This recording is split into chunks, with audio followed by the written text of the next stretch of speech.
Olá, começa agora mais uma edição do programa Espaço Parlamentar aqui na TV Câmara Jacareí, a TV pública da cidade. Aqui você conhece um pouco mais sobre os trabalhos dos vereadores de Jacareí. O meu convidado hoje é o vereador Arildo Batista do PT. E quem vai me ajudar a conduzir essa entrevista é o nosso outro convidado de hoje, o jornalista Aleph Gonçalves. Muito obrigado por ter aceitado essa entrevista, o nosso convite aqui no nosso programa. Eu queria começar essa nossa conversa conversando com o senhor sobre os 1000 dias do governo Isaías Santana. Recentemente ele fez até um evento para lembrar esses 1000 dias. E o senhor, como vereador de oposição, tem sempre falado tem feito algumas ponderações na tribuna sobre o governo, alguns problemas que têm acontecido. Um balanço desses 1000 dias do governo Isaías, queria que o senhor fizesse para começar essa nossa conversa.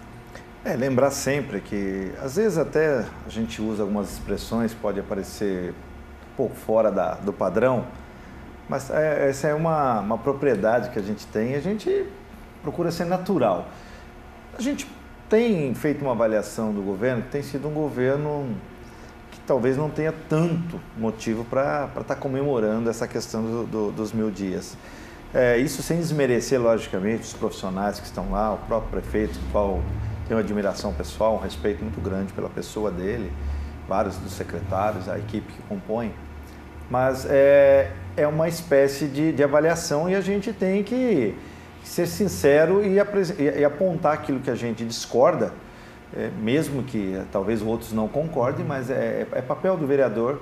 E nesse sentido eu disse que de fato não havia grandes motivos para estar fazendo uma festa de comemoração, exceto pelo fato de ter vencido os 1000 dias. Mas a cidade, ela não apresentou nenhuma novidade, nada que pudesse realmente merecer esse festejo. Mas é óbvio que é um direito que eles têm, uma festa particular, tem muito mais a ver com a questão partidária do que propriamente do município, até porque não poderia se utilizar da estrutura administrativa da prefeitura, da máquina, esperamos que isso não tenha sido feito, para poder estar fazendo aquele evento, que é mais um evento político, para dar um pouco de, sabe, nós estamos aqui, porque o que a população tem percebido na rua é que é um governo que de fato não veio para ficar. Até o momento, pode acontecer uma coisa nova daqui para frente, mas esses 1000 dias de fato não são motivos para comemorar. E é uma pena. A gente vê que o Brasil atravessa um momento econômico muito difícil, mas eu acho que a cidade ela vinha num caminhar, tinha conseguido alguns avanços, estava num crescendo, com uma boa recuperação econômica.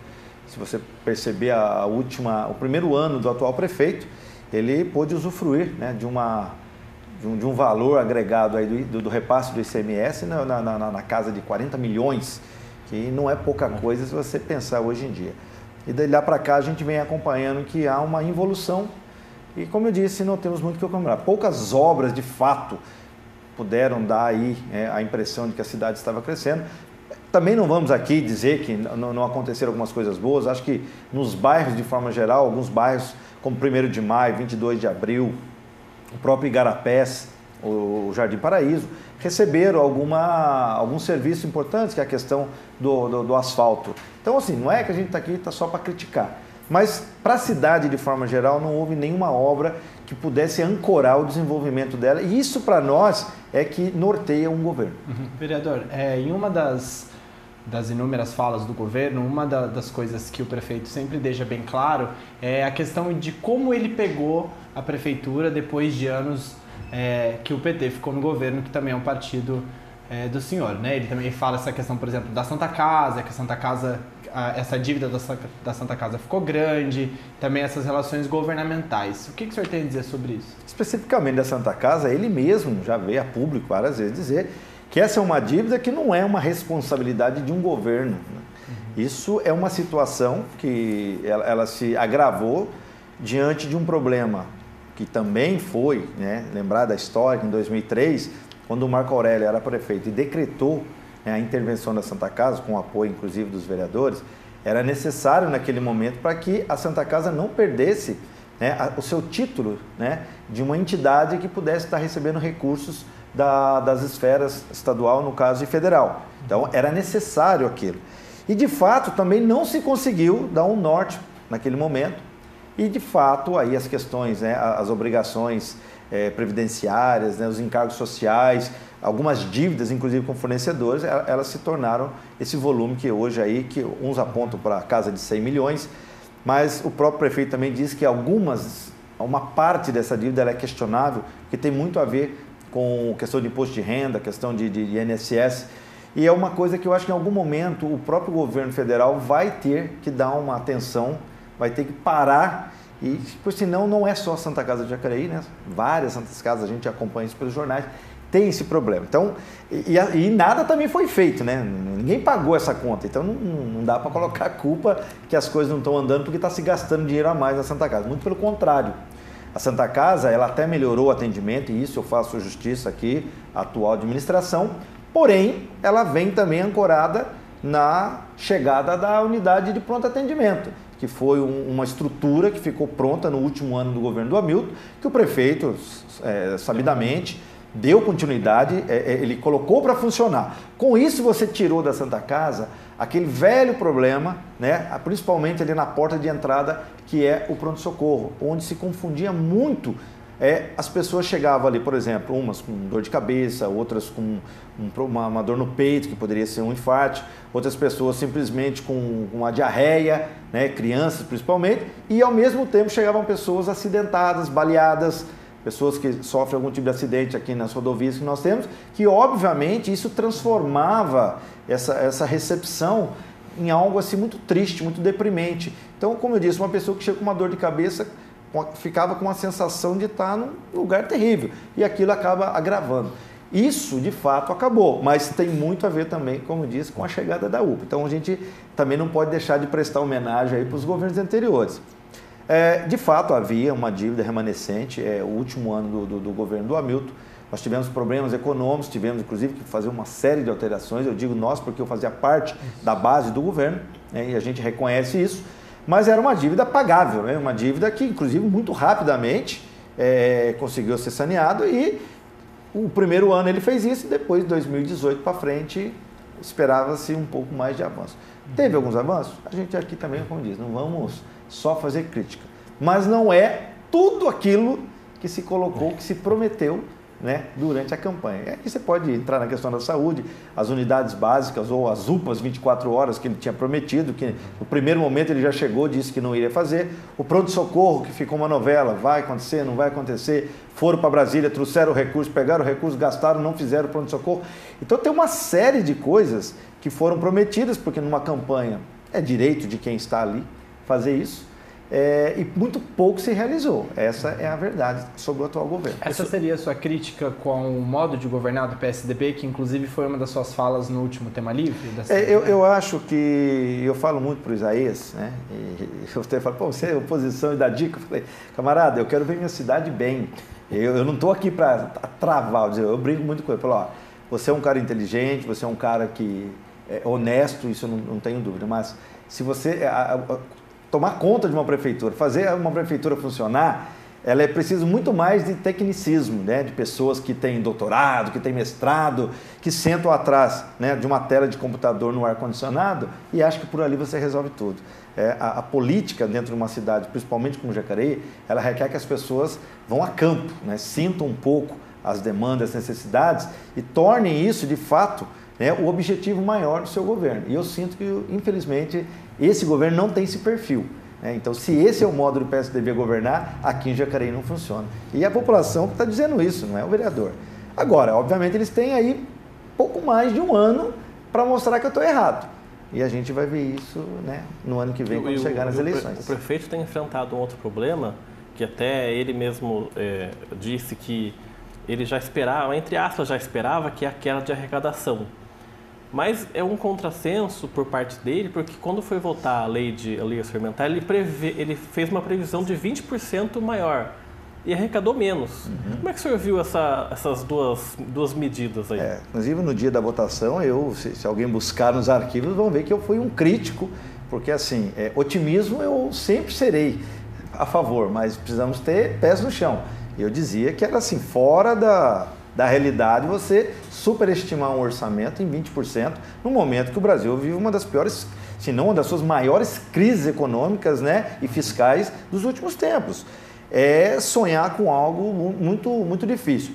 Além disso, né, e a gente vai apontar isso daqui para frente, os nossos discursos serão muito fundamentados nessa questão, que a gente não conseguiu enxergar nesse governo, né, uma ação ou ações, né, fundamentadas na melhoria da arrecadação própria, da fiscalização tributária, que você olhando os números, você percebe que as quedas acontecem justamente na contribuição do município na questão dos impostos, por exemplo, no ISS, no ITBI e no IPTU.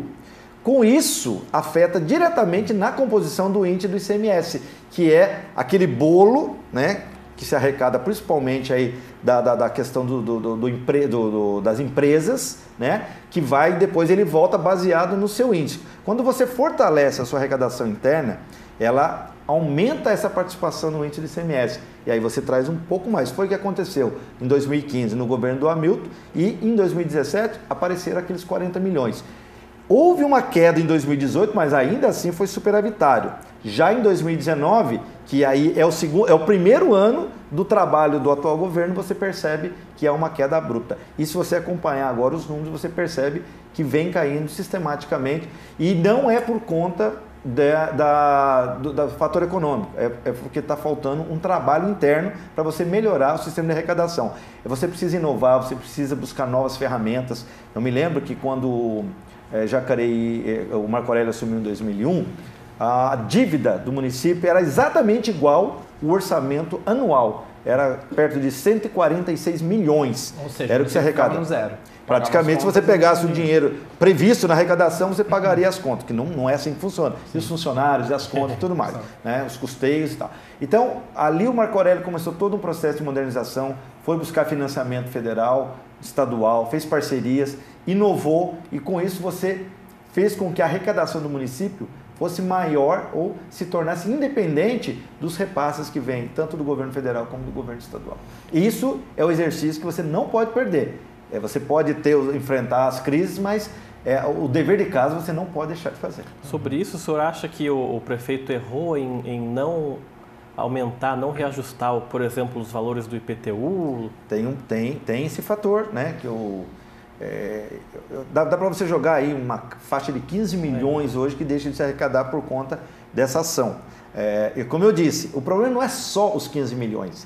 É que quando você faz a composição do ISS, do IPTU e do ITBI, vai afetar a sua participação no ICMS, no retorno do ICMS.